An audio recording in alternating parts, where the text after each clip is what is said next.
I want to welcome Dr. Paul to the program. Congressman, it's Dylan. It's surprising you here in for Joe, but I appreciate you're making some time for him this morning anyway. Oh, thank you. Thank you for having me. Walk us through your view of the structural, how you sort of differentiate what the structural problems in America are and how you would address them. Well, I think the basic flaw is that they think there are two set of economic laws.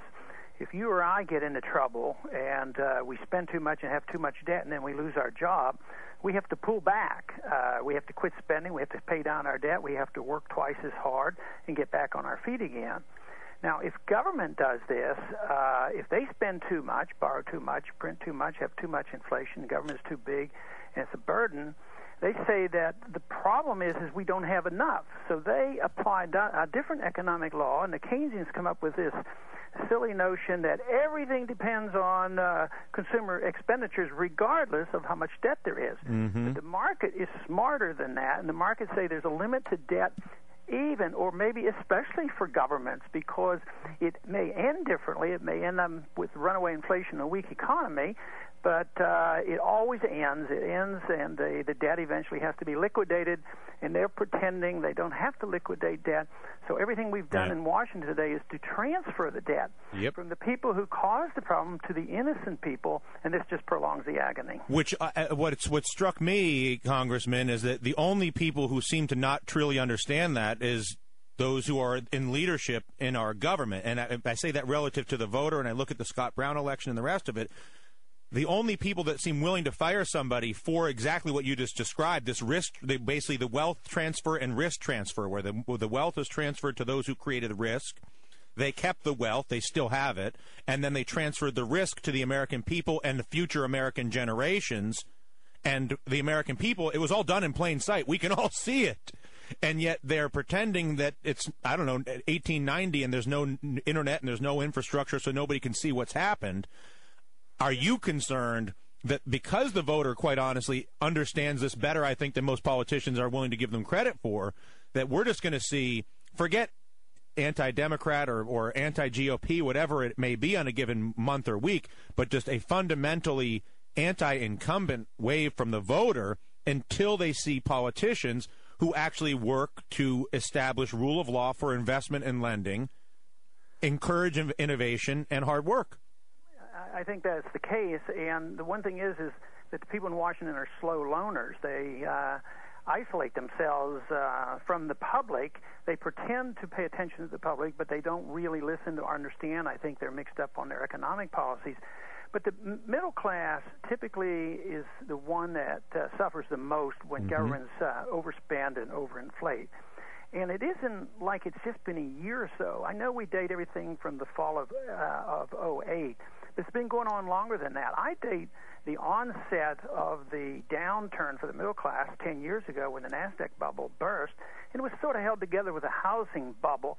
But, real wages haven't gone up.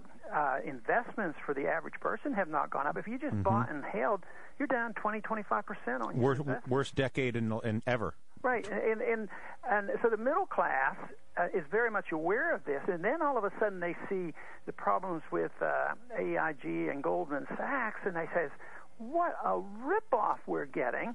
And the real problem that I see is they haven't even really felt the pain yet. And they're pretending that we've turned a bend and the numbers look better. The numbers look better for Wall Street, but Main Street and unemployment figures, there's no improvement yet. So I think it's going to get much, much worse. And then, the big concern is how do we bring about the transition? Right. And that's my concern, Congress. I just wanted to reset for everybody so we know who we're talking to. Again, we're talking with Congressman Ron Paul. How do we avoid the unrest that is possible, the level of, when you've got 20% unemployment and a political body that serves the interests of those that control it as opposed to the interest of the future of this country, that's a precarious position to be in. It is, and the reaction in economic terms when you have a real disaster might be similar to the reaction to 9/11 on international policies. The people say, well, we need to be taken care of. The sole purpose of government is to make us safe. We will give up our liberties to be safe. We won't look at the causes, but we will be dependent on the government to further protect us. Right. And so there's the contest now between sound economics and self-reliance and sound money versus the people who say, take care of us. And even if you have to have law and order, I mean, we have to be taken care of. We have to be made safe. And the only thing that I know from doing this for over the years is to try to refute them with a better idea, because I think that's the only thing that does work. So the president walks into the room, says, Dr. Paul, I'm going to go with a spending freeze on discretionary. You've seen the proposal. Your response and a better alternative as you see it is what? Well, I think I'd freeze it too, but I'd freeze every single penny, and I'd have done it a long time ago. But even a freeze isn't enough. You need to cut. You need to cut spending. And this freeze, it is a political stunt. It doesn't happen for a year. It's not very much. It's only, 1/5 of the budget. And the Congress has to deal with this, and the big spenders are already screaming about it. So that's not going to happen. Yeah, and it's the laziest thing. I mean, if you were to look at how at the dealing with the termite problem, the structural problem, the fact that you do not have not only the reality or the sense of fair play, and that those who have custody of other people's money have exploited that position to extract wealth as opposed to honored that position by being great lenders and investors for capitalism. How do you fix that? Well, first you have to have sound money. You can't have a Federal Reserve System that supposedly creates capital. You don't create capital by a computer. You create capital by people working hard and limiting their spending so that they can have savings. But for decades now, we have depended on the Federal Reserve to substitute savings with just money out of thin air, and that doesn't work. You'd have to stop completely all the bailouts, and you'd have to be willing to accept the fact that bankruptcy is good when it needs to be done, not transferring debt to innocent people, but bailouts should be permitted. And also, we have to get to the point where the people make the decisions, not the government. The government keeps claiming these stimulus packages creates more jobs. It saves this certain number of jobs. Well, how do they really know? And even if they did, you might say, well, if we'd have taken that $1 trillion and allowed it to be put in the pockets of the American people, maybe it would have created good jobs, productive jobs, and building for the future. But to take money or print money and give it to the government to make these decisions. Governments aren't capable of making these economic decisions. They're always political, and they're always pressured by the special interests. The most simple way I can put this is we ought to restore our confidence that freedom works and that a free market works, and we should have sound money. But the big problem is a lot of people don't understand that. They think the Federal Reserve is part of capitalism. It has nothing to do with capitalism. But isn't that the key thing? In other words, people look at the liberal rulemaking that's advocated for the innovative portions of our economy, whether it's science and engineering, technology, or some of the creative professions, from fashion to lipstick, I don't care, and they mix up the liberal potential of that side, in other words, the liberal rulemaking that is beneficial to the innovative side, and have assigned that same language to the custodial portion of our economy, which is the banking system, and have made it such that the custodians of other people's money suddenly are given these liberal rules to hide the money, to take risk, hide risk. They don't have to disclose anything. That's not the kind of deregulation that I don't think anybody was thinking about. I think a good example of that is AIG and Goldman Sachs. Yeah.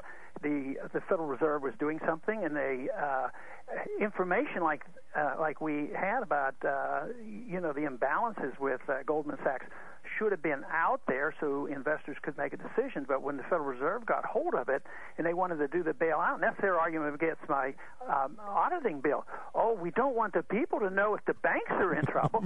But what if the SEC? What if you had a company and it was bad and you didn't want your stocks to go down? So you go to the SEC and say, "Hey, look, this would be bad for me." So the SEC helps you cover up the information.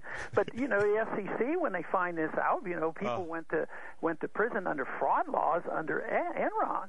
But the Federal Reserve does exactly the opposite. They're there to protect the bad investment. So, no, you would have to change that whole nature around. The market's a pretty good regulator. The consumer regulator. If it has information. If the consumer is well-informed, they tend to make good decisions, as does a vigilant voter who's well-informed. They tend to make good decisions. But when the government conspires with portions of our economy to withhold information that's in the self-interest of those pieces and at the expense of everybody else, I just think the voters get pissed off, with all due respect. Yeah, that's it. And, I have to give the people some credit right now, because transparency is a very good word for the average person. Washington still doesn't like it, but just look at the support we got for the bill to try to get more transparency of the Fed. I mean, this is not just conservative Republicans. This is libertarians, conservatives, progressives. You got it. Everybody across the spectrum is in support of more transparency. I think that's very healthy. And the more we can see, the less you get away with the backroom deals and the bribes in D.C., the less you get away with hiding risk, whether it was Enron hiding risk or AIG and Goldman Sachs hiding risk.